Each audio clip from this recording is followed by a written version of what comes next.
চলমান নারী ওয়ানডে বিশ্বকাপে ভারতের মুখোমুখি হবে পাকিস্তান। রোববার 5ই অক্টোবর শ্রীলঙ্কার কলম্বোতে অনুষ্ঠিত হবে দুই চির প্রতিদ্বন্দ্বী দলের এই ম্যাচ।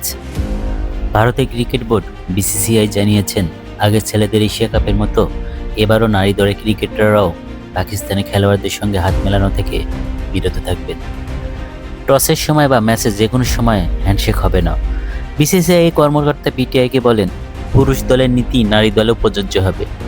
টসের সময় হাত মেলানো হবে না, ম্যাচ রেফারির সঙ্গে যৌথ ছবি তোলা হবে না এবং খেলা শেষে হাত মেলানো হবে না।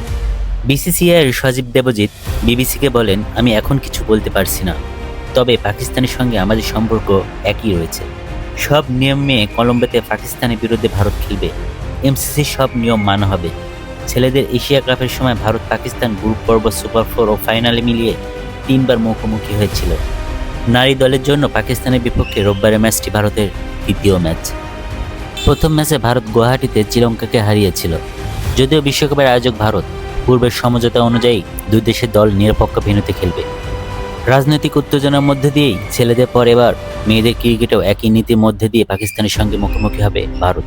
বাশার সবুজ, নেক্সট নিউজ 24।